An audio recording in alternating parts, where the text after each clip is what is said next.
राधे राधे। जय श्री कृष्णा, जय श्री राम।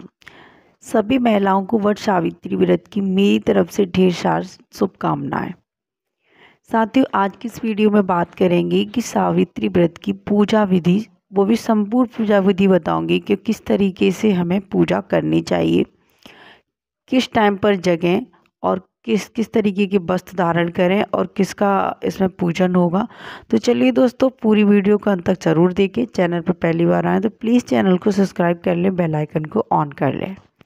तो साथियों, 26 मई को वट सावित्री व्रत रखा जाएगा। इसमें कुछ लोग पारण उसी दिन कर लेते हैं, कुछ लोग 27 मई को पारण करेंगे। तो यहाँ पर बात करते हैं कि वट सावित्री व्रत जो रखी जाएगी वो रखा जाएगा व्रत 26 मई को, जो जेठ माह की जो अमावस्या है उस दिन रखा जाता है, और जेठ माह की जो अमावस्या है वो भी 26 मई को ही होगी। तो कुछ जगहों पर जैसे कि बिहार और यूपी में महिलाएं वट सावित्री व्रत रखती हैं, और यह व्रत पति की लंबी उम्र के लिए रखा जाता है। इस दिन आप जो भी व्रत रखें, वो व्रती लोग सुबह ब्रह्म मुहूर्त में 4 से 6 बजे के बीच में जागें और जाकर स्नान करें। स्नान में गंगा जल डाल लें, जिससे कि वो जल पवित्र हो जाए। हिंदू धर्म में बताया जाता है कि जल में गंगा जल डालने से गंगा जल ही पूरा माना जाता है, और हर हर गंगे करके हमें स्नान कर लेना चाहिए। और इस दिन पीले या फिर लाल वस्त्र को ही धारण करें, क्योंकि ये दोनों सुहाग के प्रतीक माने जाते हैं। पूजा अर्चना करें तो पीला रंग बहुत शुभ होता है, और सुहाग का प्रतीक लाल रंग माना जाता है। तो आप पीले और लाल रंग का ही कपड़े पहने, और जो भी चूड़ियाँ वगैरह हैं वो भी इसी रंग की ही रखें तो ज़्यादा महत्वपूर्ण होती हैं।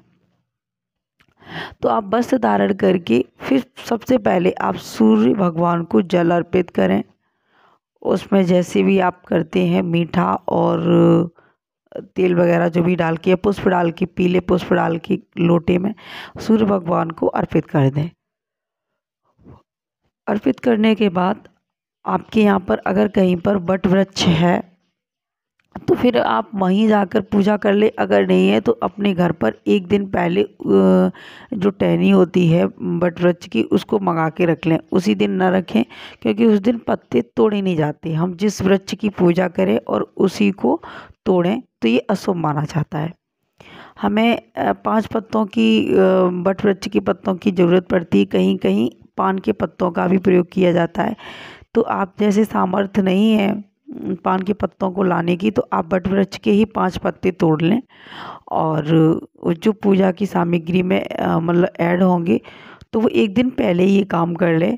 वट वृक्ष है तो वही जाके पूजा कर लें, नहीं है तो अपने घर में एक टहनी मंगा लें एक दिन पहले, और उसे मिट्टी में गहरा गाड़ लें जिससे कि वो सूखे नहीं।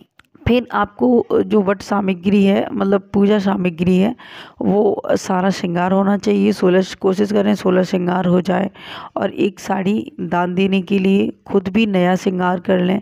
और जो अगर आप में ज़्यादा सामर्थ्य दान करने की, तो दो जोड़ी श्रृंगार रखे जाते हैं। एक जोड़ी तो किसी को दान करने के लिए, और एक जोड़ी जो होता है श्रृंगार वो रखा जाता है खुद के लिए। वो खुद के लिए श्रृंगार रखा जाएगा। उसी में से सावित्री माँ का श्रृंगार कर दें, जो खुद के लिए रख लें। ये जो अलग से रखा गया है वो अपने घर में जैसे बड़े हैं जेठानी, ननद, सास, या फिर किसी गरीब को या फिर पंडितानी को आप दान कर सकते हैं।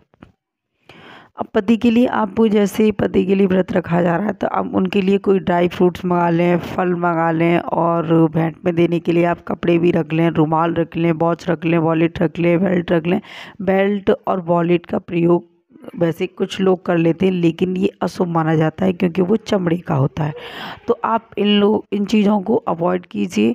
कपड़े रख सकते हैं आप, कैसे भी देख लीजिए उनके पास क्या नहीं है, या फिर उन्हें सबसे ज़्यादा क्या पसंद है, तो आप इस तरीके की उन्हें गिफ्ट दे सकते हैं, या सोना चांदी की भी गिफ्ट कर सकते हैं। और आपको अब जो पूजा सामग्री में ऐड होता है, आप जो 8 पूड़ी होती हैं वो बना लें, 8 पुगे बना लें घी में। घी नहीं है तो फिर तेल में बना लें, और 2 दिन पहले या 1 दिन पहले चने डाल दें। तो 2-3 दिन पहले चने डाल दें जो अंकुरित हो जाए। अंकुरित चने शुभ माने गए हैं। और फिर आप एक लेप बना लें, चावल का पीस कर लेप बना लें 1 कटोरी, उसमें हल्दी मिला लें। तो पीला लेप इस तरीके से चाहिए होता है, जो आपको जो भी सामग्री होती है उस पर ये लेप लगाना होता है। फिर आप एक लाल कपड़ा ले लें, जैसे पूरा नहीं हो 1 मीटर का तो आप थोड़ा सा छोटा सा टुकड़ा काट लें।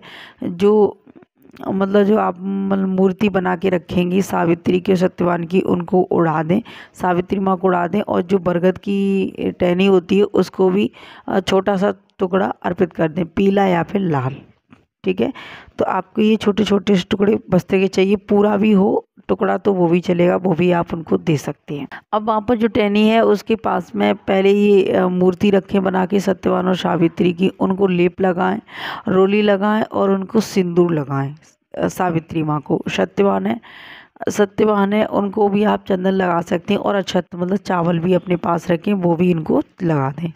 और जो टहनी है उसको 5 बार मतलब लेप लगाएं, ऐसे हाथ में लेप लें और उसको मुट्ठी बंद करके उसकी टहनियों पर 5 बार लेप लगा दें, उसके पत्तों पर लगाएं। अब जो 5 पत्ते आपने बनाए थे तो उन पत्तों पर भी लेप लगाकर रख लें और उन पर नाम डाल दें, या फिर आप मान लें कि विष्णु भगवान है और ये श्री कृष्ण भगवान है, ये राम जी हैं। तो ऐसे 5 देवताओं के बना लें।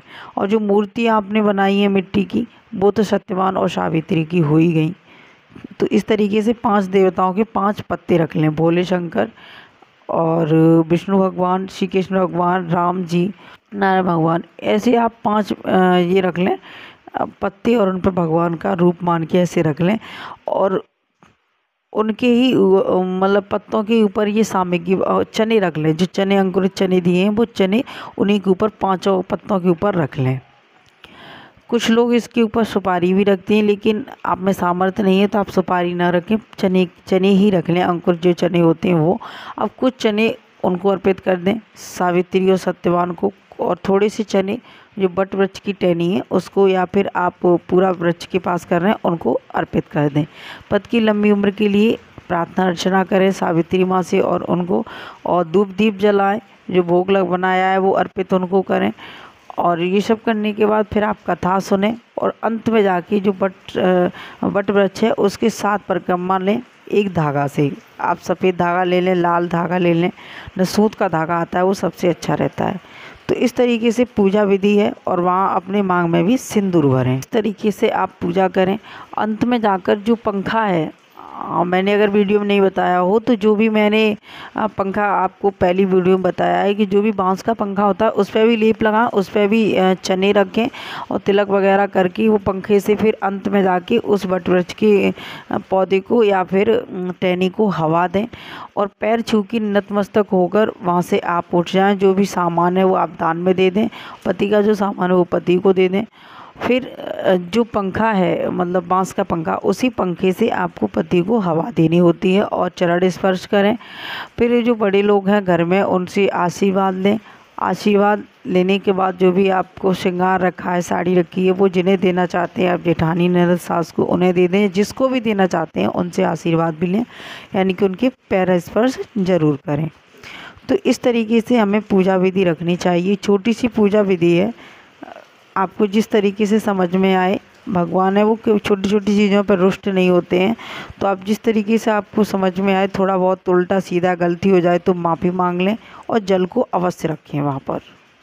आपने जो भी मतलब लोटा रखा हुआ है जल का, तावे का लोटा, उसमें गंगा जल डाल दें और उस जल को जो आपने वट वृक्ष जिसकी भी टहनी की पूजा कर रहे हैं उस टहनी को ये जल अर्पित करें और मतलब उनसे सावित्री मैया से प्रार्थना करें कि मेरी पति की लंबी उम्र हो, उन्हें कोई कभी कष्ट नहीं हो, पीड़ा नहीं हो सके तो मुझे हो जाए बट उन्हें नहीं हो। तो इस तरीके से उनसे प्रार्थना करें और सारा जल आपको उसी वट वृक्ष में ही चढ़ा देना है। अगर आपके पास बांस का पंखा नहीं है तो फिर आप घर पर कोई भी पंखा बना लें इमरजेंसी में, और आप उसी दिन शाम को जल पीकर खाना खा सकते हैं। खाना नहीं खा सकते तो आप फल वगैरह उसी दिन खा सकते हैं। तो ये थी छोटी विधि।